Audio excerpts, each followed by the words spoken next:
ont besoin de participer au développement et à leur bien-être. Donc ce que nous proposons, ce sont des formations aux parents pour qu'ils puissent aider leur enfant à travailler à domicile. Nous recevons des enfants porteurs de handicap très divers, des enfants infirmes moteurs d'origine cérébrale, des enfants avec des syndromes génétiques, des enfants autistes, mais également des enfants qui présentent des troubles du développement sans diagnostic précis. Alors, le programme que l'on propose ne se substitue en aucun cas aux prises en charge parentales. Et cela fait 9 ans maintenant que nous suivons de nombreux enfants en Allemagne. Et aujourd'hui, nous souhaitons partager notre expérience avec vous en ce qui concerne l'intégration sensorielle et notamment les troubles de cette intégration sensorielle que nous avons observés chez ces enfants-là. Donc ce qu'on appelle intégration sensorielle, c'est la capacité de sentir, de comprendre et d'organiser les informations sensorielles provenant de notre corps et de notre environnement. Ces informations sont transmises à notre cerveau par nos sens. Les 5 sens les plus connus sont la vue, l'ouïe, l'odorat, le goût ou le toucher, mais il ne faut surtout pas oublier 2 sens qui sont très importants, c'est-à-dire le sens de l'équilibre et la proprioception. La proprioception, ça englobe toutes les informations transmises par nos articulations, nos muscles, nos ligaments et nos tendons. C'est par exemple la proprioception qui va me permettre de me coiffer le matin en faisant une queue de cheval sans avoir besoin de regarder où je pose mes mains. Donc c'est la proprioception qui va participer à l'élaboration de mon schéma corporel et donc de ma conscience corporelle. Alors, plusieurs étapes se succèdent pour former le processus d'intégration sensorielle. D'une part, il faut qu'un événement se produise, que ce soit dans le corps ou dans l'environnement. On va prendre l'exemple d'une balle qui roule vers un enfant. Donc l'enfant voit cette balle, son cerveau va analyser cette information à travers la forme, le mouvement, il va identifier une balle et il peut décider de produire une action. Par exemple, attraper la balle. En retour, donc cette action, le fait d'attraper la balle, va apporter de nouvelles informations sensorielles. Alors des informations visuelles, la main sur la balle, des informations proprioceptives, les muscles qui se contractent, les tendons qui s'étirent, et des informations tactiles. Est-ce que la balle est lisse ou rugueuse? Est-ce qu'elle est lourde ou légère, froide ou tiède? Donc pour que ce processus puisse se dérouler convenablement, il faut que plusieurs conditions soient réunies. Alors, tout d'abord, que l'enfant soit dans un état d'éveil qui lui permette d'être sensible à ce qui se passe dans son environnement. Et on sait que certaines formes d'épilepsie ou certains traitements vont avoir un impact sur cet état d'éveil, sur cet état de vigilance.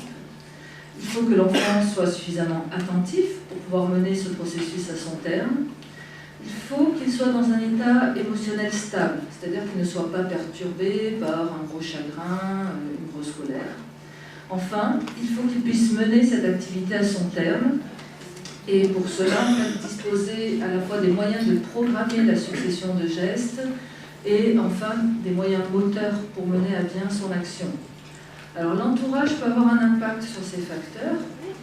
Pour l'éveil, par exemple, on peut proposer, si l'enfant est un petit peu dans sa bulle, plutôt que de proposer une balle simple, on peut proposer une balle lumineuse ou une balle sonore. Pour l'attention, le fait de proposer un objet dans un environnement calme va avoir un impact, mais également de proposer par exemple qu'un objet à la fois pour éviter que l'enfant ne zappe d'un objet à l'autre.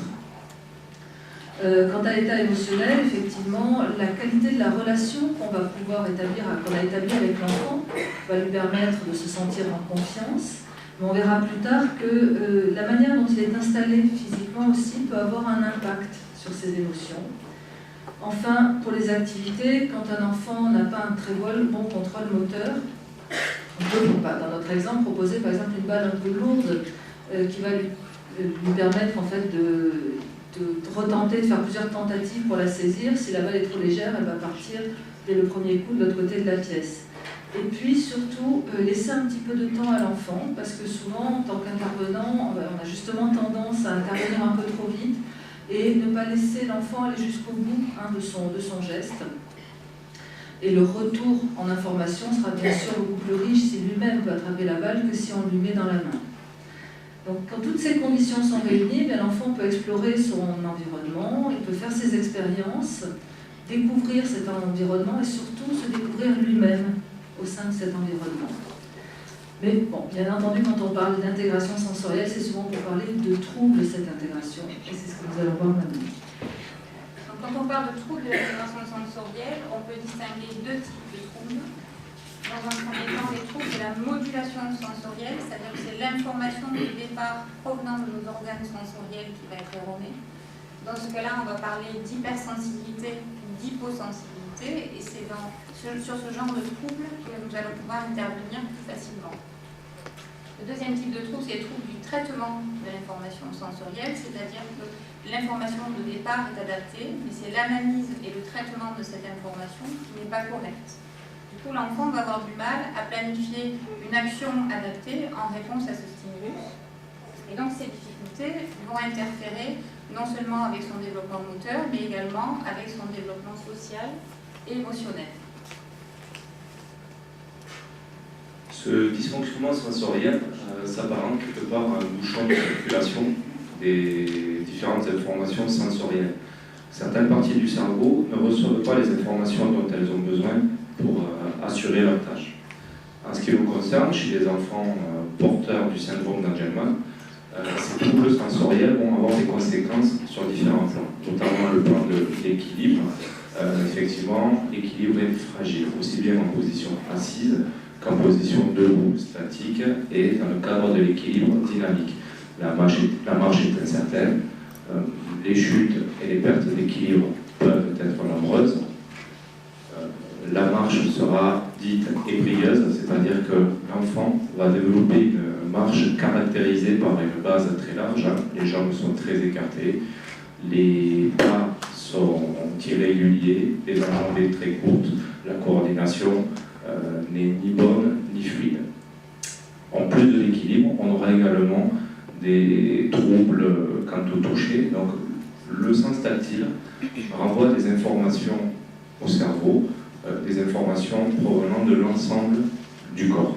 Quand le traitement de ces informations tactiles ne se fait pas correctement, on verra parfois l'enfant refuser de toucher certaines matières, notamment rugueuses et parfois même inconnues. Certains enfants refuseront le massage du corps, des mains, des pieds, du visage. Dans ce dernier cas de figure, l'enfant pourra refuser de porter des lunettes ou bien porter encore un bonnet, une casquette. Dans certains cas, le sens tactile paraît faiblement développé. L'enfant va alors se frotter les mains comme pour stimuler le sens tactile. On va également avoir des conséquences sur le plan visuel. Une fois de plus, comme pour stimuler le sens de la vision, l'enfant va agiter devant ses yeux un objet ou bien encore le faire tourner. Il va être alors hypnotisé par cette rotation.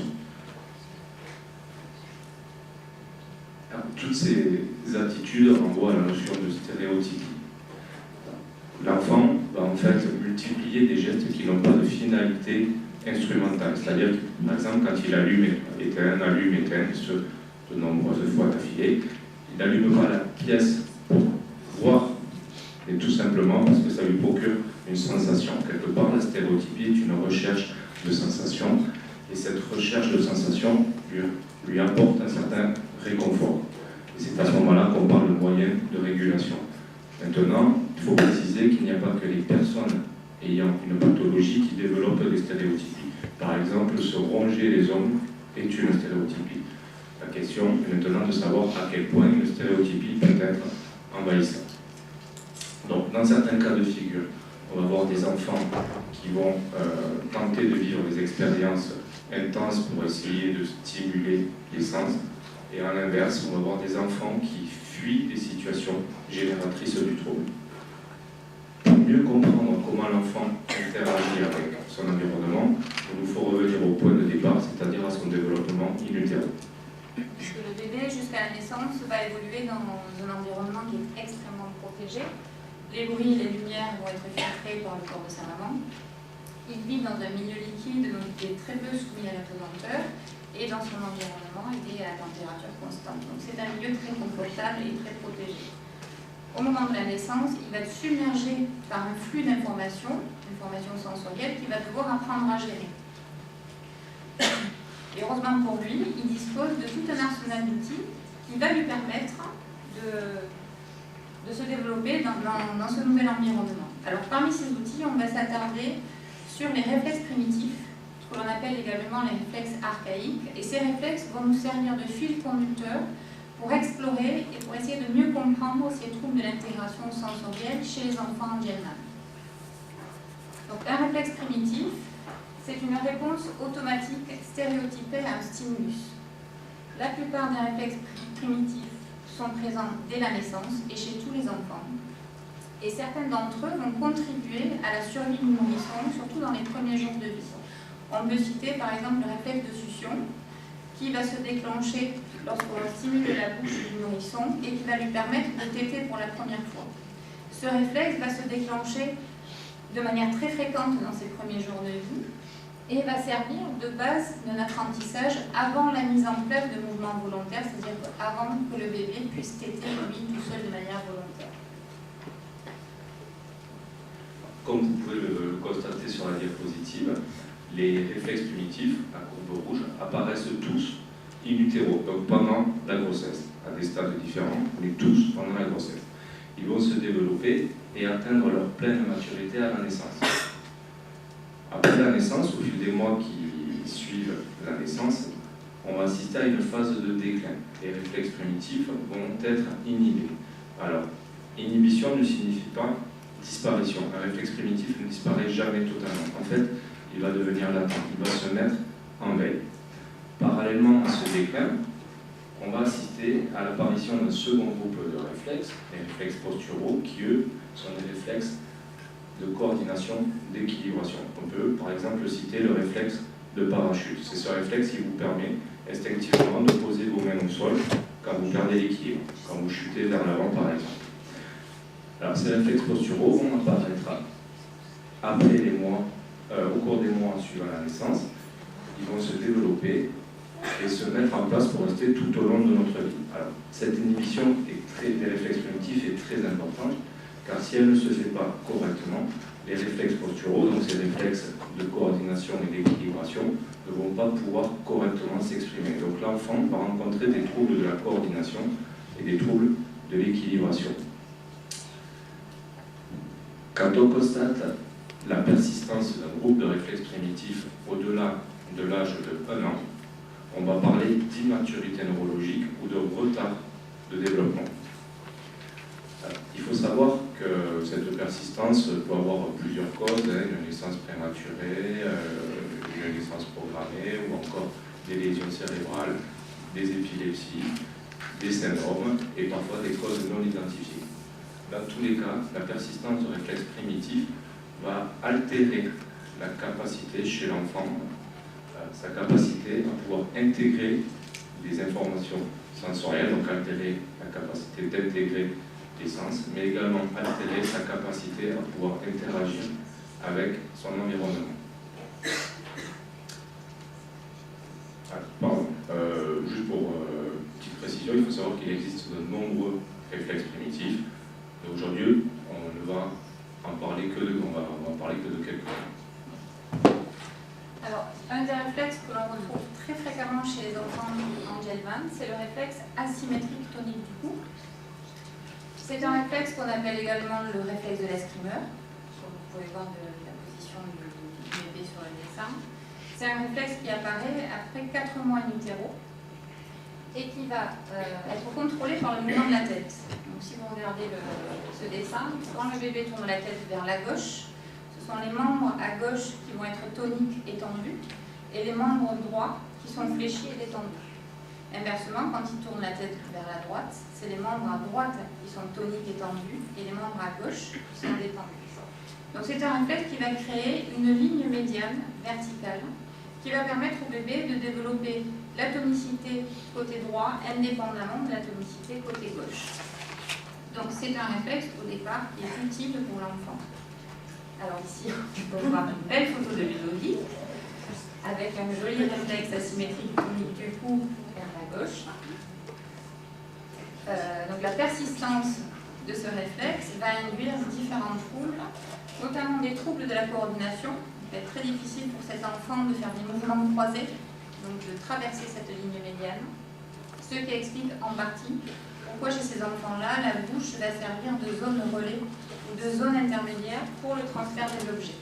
Il va être beaucoup plus facile pour cet enfant de faire passer un objet par sa bouche plutôt que de le transférer d'une main à l'autre.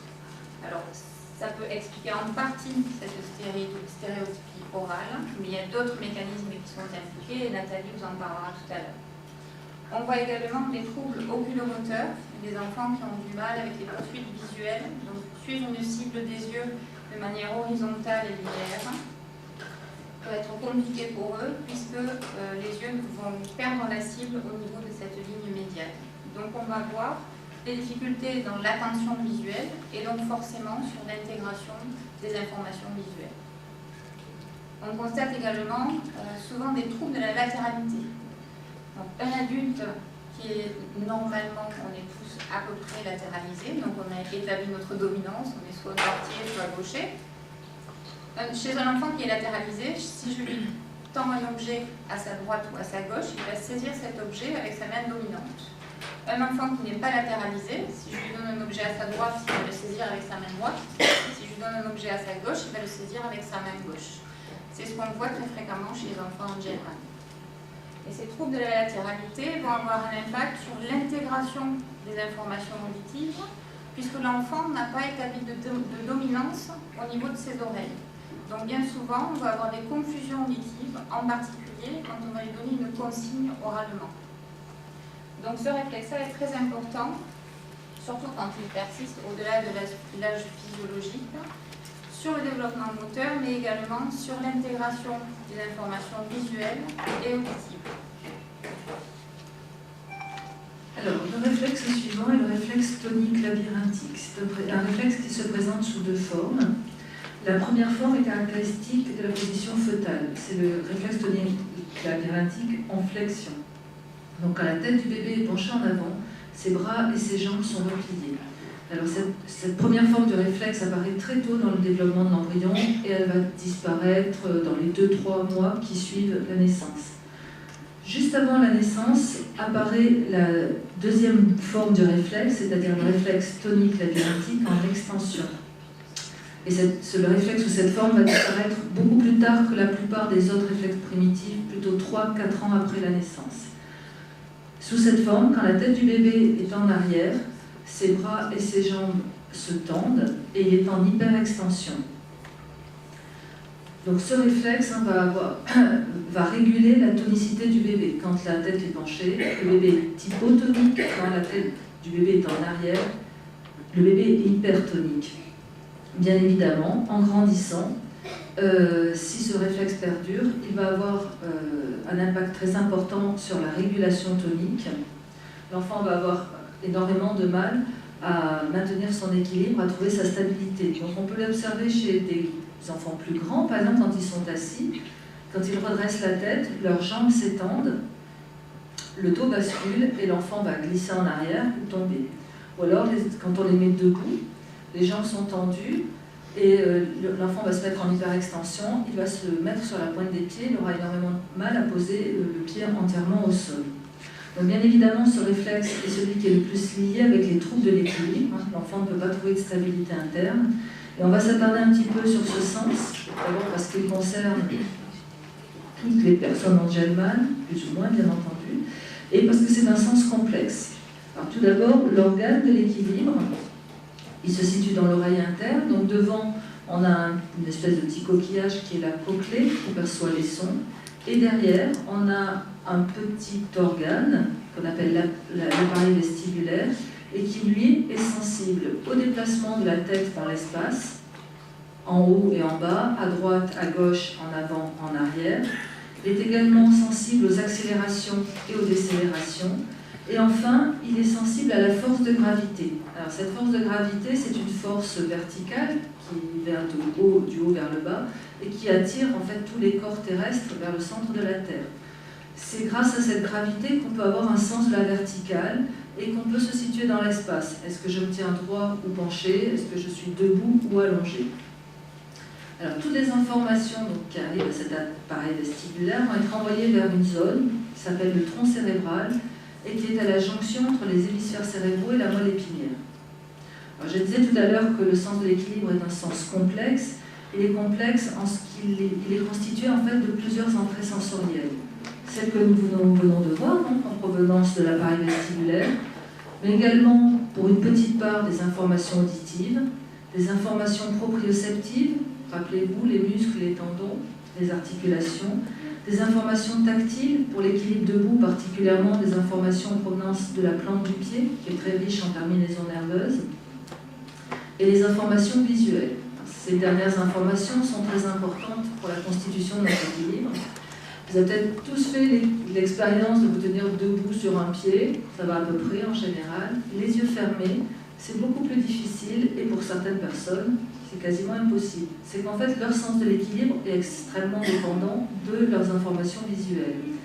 Alors, chez les enfants Angelman qui ont souvent des troubles de l'oculomotricité, eh bien, en fait, ces informations visuelles peuvent être perturbées, affectées par ces troubles, et du coup, leurs informations visuelles ne vont pas être d'une excellente qualité. Et quand un sens est déficient, en fait, c'est tout le système qui va se trouver affecté.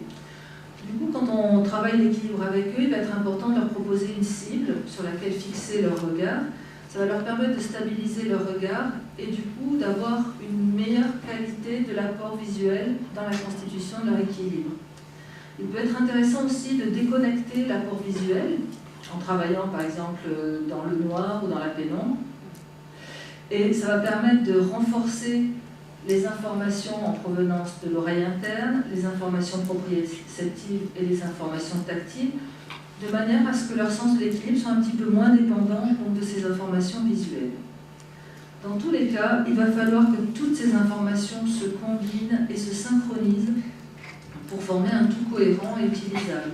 Et ça, c'est le rôle d'une autre structure qui se trouve juste à côté du tronc cérébral, qui s'appelle le cervelet, et qui est en charge, rien moins que l'équilibre, le contrôle postural, la coordination, particulièrement des mouvements des yeux, des mains, des pieds, la programmation du mouvement, la fluidité, la précision du geste.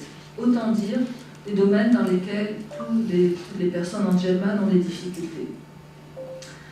Du coup, pour nous, quand on va proposer des stimulations vestibulaires, notre premier objectif, bien sûr, ça va être d'améliorer l'équilibre de l'enfant, mais également on peut espérer avoir un impact sur toutes ces fonctionnalités du cervelet, d'autres structures bien entendu qui rentrent en jeu, mais si on pouvait déjà avoir un impact sur le cervelet, bien cela serait d'une grande utilité pour nos enfants. Donc pour stimuler ce système vestibulaire, on va proposer des exercices qui sont très simples à mettre en place. On va utiliser donc un trampoline, des balancements sur un lac ou une balançoire, ou également le gros ballon, comme on peut voir sur la photo, donc Anna qui apprécie énormément son gros ballon. En règle générale, ces exercices sont très appréciés par les enfants, parce qu'ils n'ont pas grand-chose à faire, donc ça ne leur demande pas trop d'efforts en plus, et c'est assez ludique. Par contre, avec ces stimulations vestibulaires, on peut être confronté à des situations d'angoisse, des sensations d'inconfort, surtout quand on utilise le gros ballon et quand on les change de position. Donc, si on met un enfant sur le ventre et qu'on essaye de le retourner sur le dos, on va créer une situation anxiogène et l'enfant va avoir tendance à essayer de se rasseoir ou essayer de descendre du ballon. Ces sensations d'angoisse en perte d'équilibre peuvent être expliquées par la persistance d'un réflexe primitif. Donc c'est le dernier qu'on va aborder aujourd'hui, c'est le réflexe de Moro. Le réflexe de Moro, c'est le réflexe de peur du nourrisson, qui peut être déclenché par plusieurs stimuli. Dans un premier temps, donc un stimulus vestibulaire, donc une perte d'équilibre, un stimulus auditif, donc un bruit inattendu et très fort, ou alors un bruit du quotidien. Il y a certains enfants qui vont déclencher un réflexe de Moro rien qu'avec la sonnerie du téléphone. Un stimulus visuel, donc un mouvement inattendu dans le champ visuel de l'enfant, ou alors un contact surprenant. Si je touche un enfant que j'ai les mains froides et qui s'y attend pas, je peux déclencher un réflexe de Moro. Très fréquemment, chez les enfants Angelman, ce que l'on constate, c'est le déclenchement d'un réflexe de Moro suite à un stimulus vestibulaire, donc une perte d'équilibre.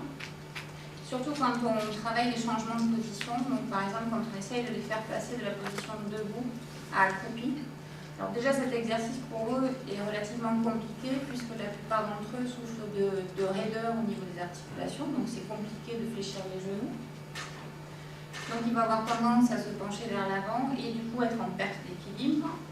Et comme vous a dit Maxime tout à l'heure, quand les réflexes primitifs persistent, en règle générale, les réflexes posturaux n'ont pas pu se mettre en place. Donc dans ce cas-là, le réflexe qui nous intéresse, c'est le réflexe parachute. Donc si je me mets à leur place quelques secondes, je suis debout, on me demande de me mettre accroupi. Par contre, je ne peux pas fléchir les genoux. Je me penche vers l'avant, je perds l'équilibre, mais j'ai aucun moyen de poser mes mains au sol pour amortir la chute. Donc, le mécanisme de protection qui va se mettre en place en dernier recours, c'est le déclenchement du réflexe de Moro, c'est-à-dire qu'ils vont se retrouver dans une situation de peur-panique. Donc souvent, ce sont des enfants que l'on retrouve figés dans la chute. Donc forcément, quand je vais demander à cet enfant-là de refaire le même exercice, je vais être confrontée à un refus, ce qui paraît logique. Donc ce réflexe de Moro, c'est le seul réflexe primitif à vraiment avoir un impact sur la stabilité émotionnelle de l'enfant.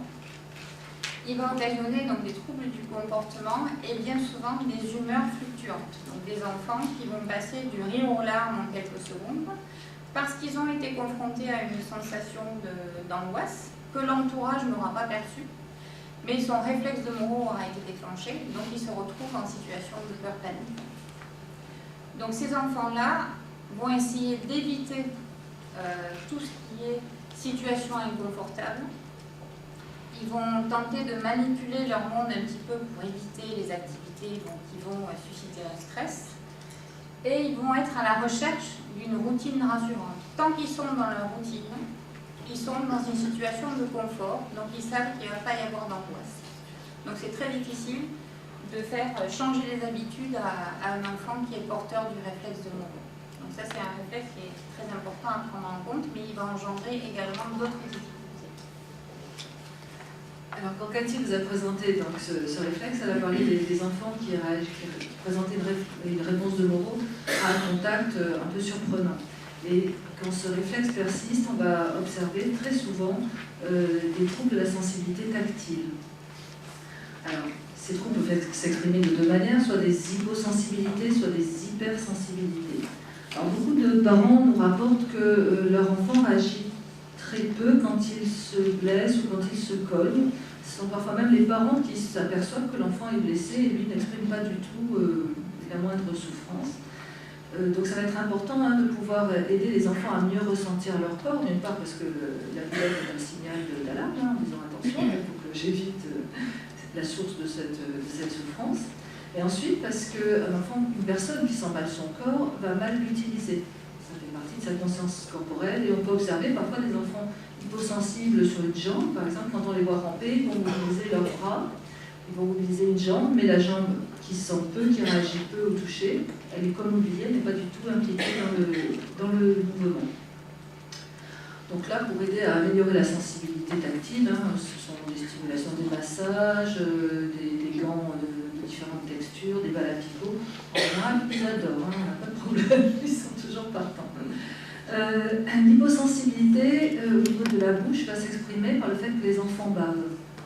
Alors on parle parfois d'hypersalivation, le terme n'est pas exact, un enfant qui bave, ce n'est pas parce qu'il produit trop de salive, c'est parce qu'il ne sent pas la salive dans sa bouche. On est typiquement dans un trouble de la bouche, on appelle sensorimotrice.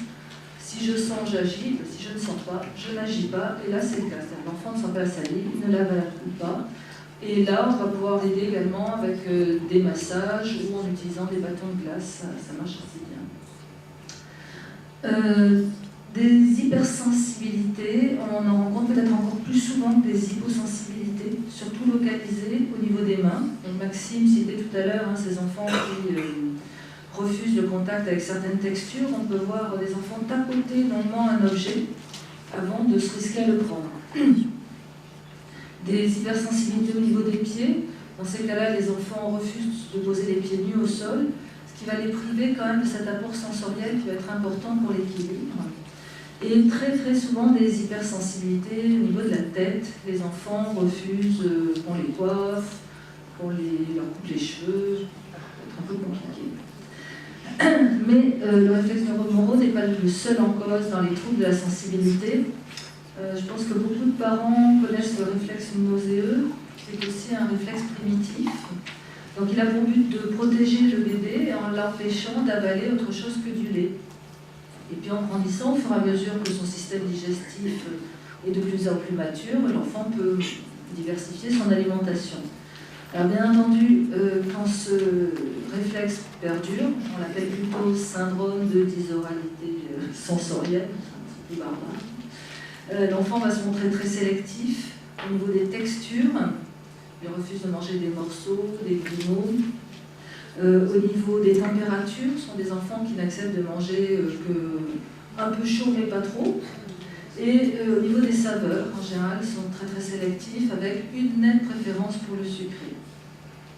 Donc là encore, il va être très important de pouvoir les aider à éviter ce réflexe, parce que si c'est mal pris en charge, ça peut provoquer des troubles de l'alimentation assez graves qui peuvent impliquer une prise en charge médicale. Si on peut intervenir avant, c'est quand même bien. Alors par contre, une fois que ce réflexe nauséeux est inhibé, on a parfois le problème contraire. Il faut surveiller leur consommation, mais c'est quand même beaucoup plus facile et beaucoup moins anxiogène. Voilà, d'autres troubles peuvent se rencontrer. En effet, on peut également retrouver une hypersensibilité sur le plan auditif et visuel quand le réflexe de Moreau est persistant. Dans ce cas de figure, l'enfant va développer une hypersensibilité aux bruits forts et soudains, mais également à certains sons de l'environnement. On peut penser aux sons de la perceuse, tondeuse, aspirateur, mixeur, bruit de moto. Dès qu'un bruit soudain va se produire, ou un de ces sons va se produire, ça va générer chez l'enfant un stress et une angoisse. Cette hypersensibilité en fait génère des confusions auditives et l'enfant n'est pas en capacité de filtrer toutes ces informations auditives. Il n'arrive pas non plus à exclure les bruits de fond. Cela va forcément impacter sa concentration, il va être submergé par tout ce qui se passe auditivement autour de lui. Il en est de même sur le plan visuel. Les enfants ne parviennent pas à filtrer tout ce qui se passe dans leur champ de vision. Ils sont très vite parasités par le moindre phénomène qui se produit autour d'eux. Donc la concentration, une fois de plus, est parasitée. Alors, il est clair que quand on veut travailler avec un enfant Angelman, l'idéal est de créer un cadre de travail le plus calme possible en réduisant au possible et au maximum tous ces facteurs pouvant parasiter l'attention, la concentration de l'enfant. Nous sommes bien conscients que les réflexes primitifs ne sont pas les seuls responsables des troubles d'intégration sensorielle, mais à nos yeux, ils sont de bons outils pour explorer justement ces troubles sensoriels, et ce sont des outils qui nous permettent également de comprendre certains comportements, certaines attitudes. Cette hypersensibilité, on la retrouve très fréquemment, on ne peut pas dire tout le temps, chez les enfants Angelman. Aussi, en travaillant sur l'inhibition de ces réflexes primitifs, on peut améliorer l'intégration des sens, mais on va aussi améliorer probablement son interaction avec son environnement. Pour cela, des exercices ont été développés par l'Institut neurophysiologique psychologique de Chester en Angleterre et par le docteur Masgutova. Ici s'achève notre présentation. Nous vous remercions pour votre attention et nous restons à votre disposition pour toutes questions.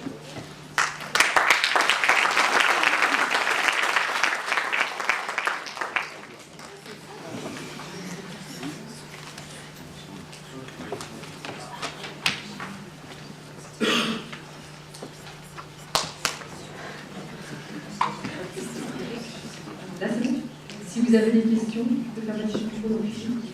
Alors, là-bas,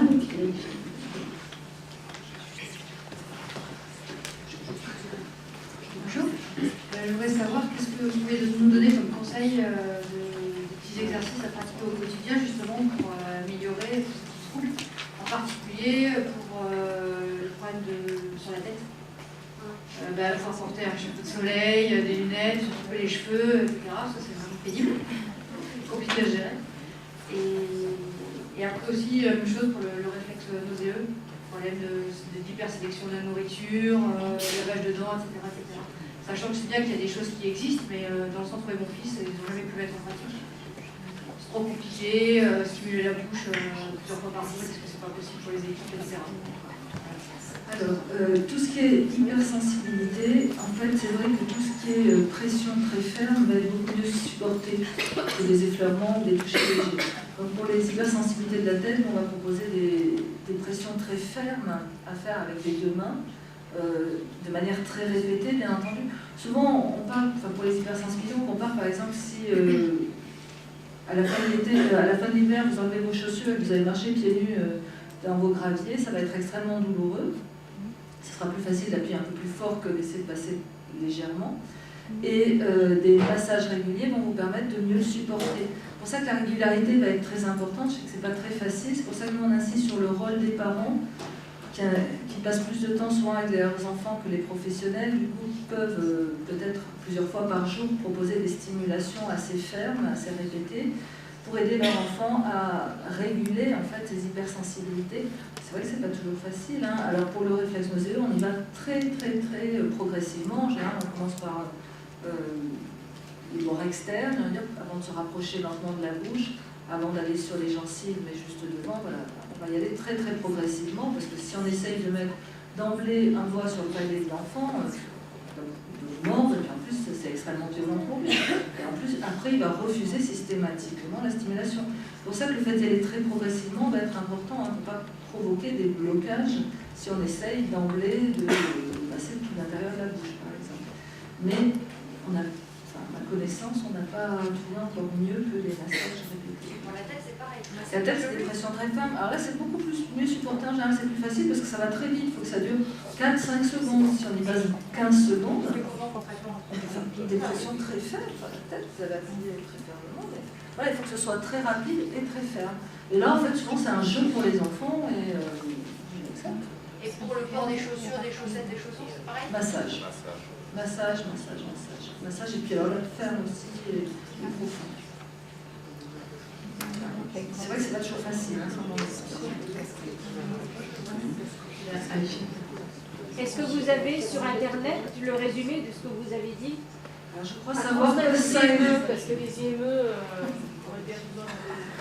Je crois savoir que c'est filmé. Oui, en fait, l'intervention qui a lieu dans la salle de conférence ici, elle est filmée et je pense qu'on voudrait rapidement essayer de le mettre sur la chaîne YouTube de l'APSA le plus rapidement possible en fonction de nos moyens techniques. On n'est pas de résumé prévu. Mais voilà, sur cette intervention-là, elle sera à nouveau consultable sur la chaîne YouTube. Et pour les lunettes?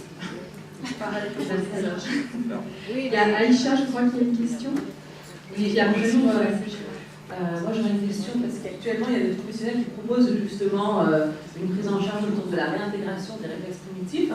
C'est-à-dire travailler avec nos enfants pour réveiller à nouveau ces réflexes, pour les remettre en place, on va dire. Mais on va discuter cette méthode par d'autres professionnels. Donc, je voulais savoir votre point de vue là-dessus, puisqu'elle est proposée par des ostéopathes, des kinés, mais elle est contestée par des orthophonistes ou par d'autres kinés. Alors, je pense que ça dépend de quel réflexe on parle. Parce que c'est vrai que si c'est des exercices pour réveiller certains réflexes, ça peut être par exemple le réflexe de réaptation, qu'on va essayer de réveiller justement pour s'en servir, pour essayer de déclencher un replay chez l'enfant. C'est peut-être pas la même catégorie de réflexes comme les réflexes primitifs qui, eux, comme le réflexe asymétrique tonique du cou, le réflexe de Moreau, ça c'est des réflexes qu'on essaye de faire partir, justement. Donc ça dépend de...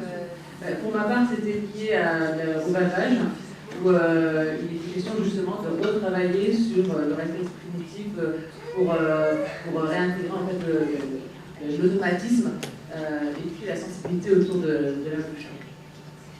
Je ne saurais pas vous dire forcément spécialement. Dans tous les cas, il faut être conscient que ce n'est pas la seule approche possible. que c'est intéressant d'utiliser en complément d'autres approches. On travaille sur les exercices pour les réflexes, mais on va travailler aussi sur d'autres types de stimulation qui ne sont pas spécifiquement réflexes.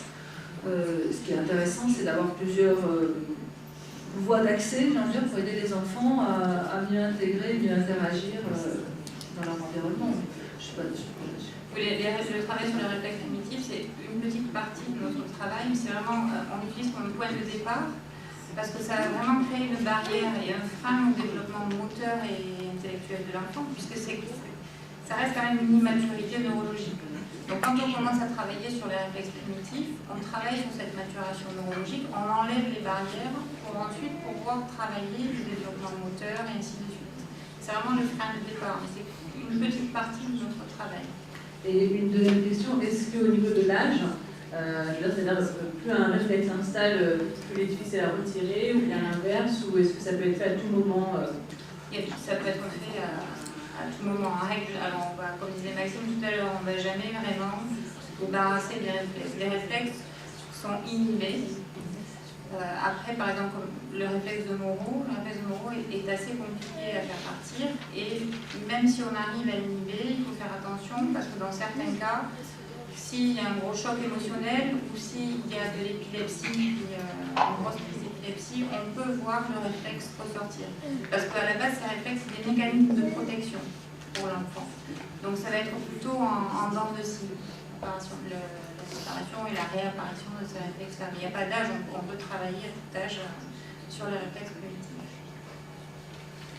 Oui, moi c'était toujours la même question, c'était est-ce qu'on peut commencer à travailler sur les réflexes cognitifs plus tard? Ou est-ce qu'il faut absolument commencer dès le début? Si on n'a pas travaillé dessus, est-ce que c'est trop tard? Non, on peut travailler sur les réflexes cognitifs même chez les adultes. C'est important. Mais c'est vrai que souvent ça marche. Un peu plus long et voilà. Oui, bien sûr. Il y a une question par ici d'abord. Il y en avait une ici avant, je suis désolée, on essaie de faire dans l'ordre, et puis après... Je veux savoir, vous parliez de l'oralité tout à l'heure, en fait. Si on a un gros problème de mise en bouche à l'heure actuelle de la main entière, comment on peut parer à ça, en fait? S'il cherche une sensation, qu'est-ce qu'on peut proposer pour donner autre chose qu'une main? Si j'ai bien compris, les enfants qui une sensation, enfin, je sais pas. Vous disiez tout à l'heure qu'en fait, ils mettaient beaucoup en bouche pour développer une sensation. Du coup, enfin, nous, on a le problème à l'heure actuelle, c'est qu'il met la main entière dans la bouche. Alors, est-ce qu'il cherche une sensation et qu'est-ce qu'on peut proposer pour qu'il évite de faire ça? Ce qu'il peut y avoir en cause parfois, il faut regarder s'il n'y a pas de reflux aussi, des fois sur ce type de comportement. C'est-à-dire que l'enfant va venir se positionner là où il a mal. Si on se fait mal à la main, on va poser notre main sur sa blessure. Et parfois, ce type de comportement, mettre la main en bouche, peut être lié à un reflux. À regarder quand même, il ne faut pas limiter avant de parler tout de suite stéréotypie ou autre. Des fois, il peut y avoir des causes extrêmement physiologiques, j'ai envie de dire, indépendamment de stéréotypie. C'est peut-être à explorer. Après, ça peut être une recherche de sensations. Et là encore, on va travailler sur une régulation. Donc, ça va être des massages pour essayer de ça. Quelle zone déjà fait? Ça va être la bouche et les mains. Ça va bouger. On ne sait pas d'où vient l'hyposensibilité. Oui, je voulais savoir, déjà, c'est votre méthode, vous semblez la méthode Padovan. C'est Padovan qui est une bonne méthode. Je ne sais pas. Padovan, est-ce que c'est pratiqué avec mon fils, ça change. On en parle. J'ai fait pratiquer la méthode Padovan à mon fils.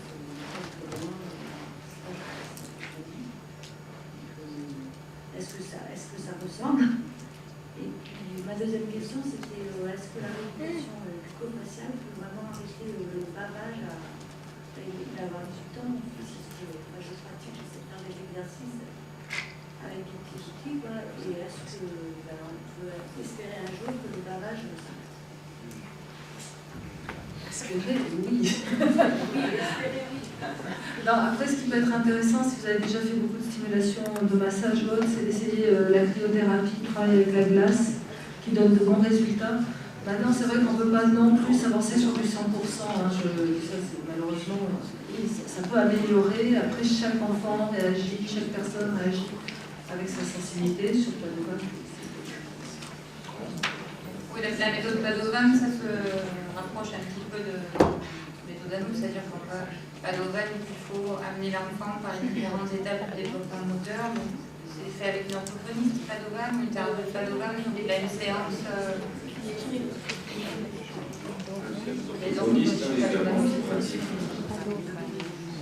C'est vrai que ça se rapproche de ce qu'on propose nous également. La différence, c'est que pour réellement avoir un impact, quand on travaille sur la plasticité cérébrale, il faut que ce soit du quotidien.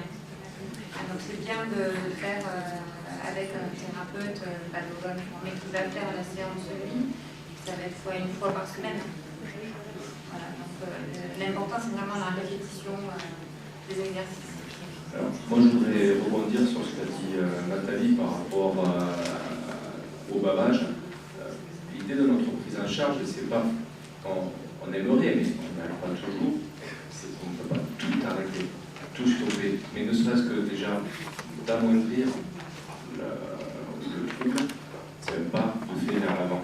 Donc voilà, il faut quand même rester humble, modeste à notre place. Nous, on vient juste proposer éventuellement, c'est quelque part de l'aide au devoir. On a des parents qui nous demandent, voilà, qu'est-ce qu'on peut faire avec notre enfant quand on est à la maison. Mais il y a des choses qu'on peut faire parce que c'est pas compliqué, parce que n'importe qui peut le faire. Et l'idée, c'est ça, c'est au moins d'améliorer. À défaut de vraiment tout révolutionner, c'est améliorer. Il y avait une question devant, et puis plutôt tout à l'heure. Je crois que monsieur, ça doit faire un quart d'heure.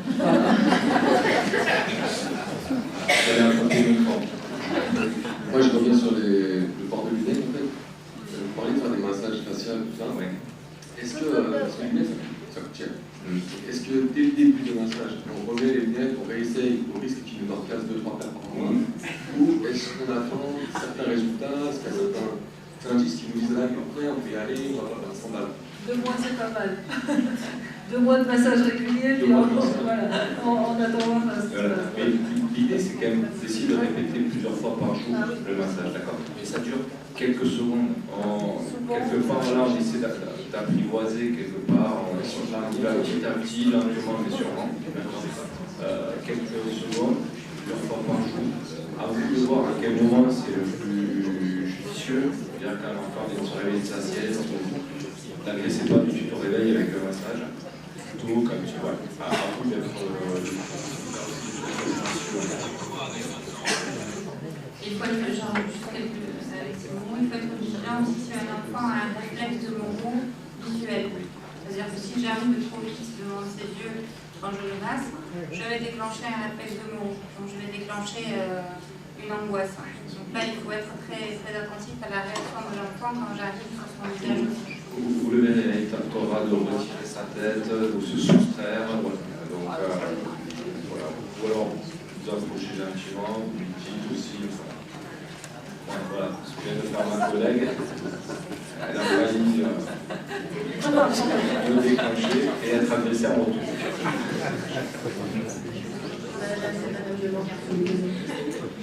Bonjour. Mon fils a 16 ans. Il est toujours à la recherche de sensations olfactives, sensuelles, à son intelligence, toujours.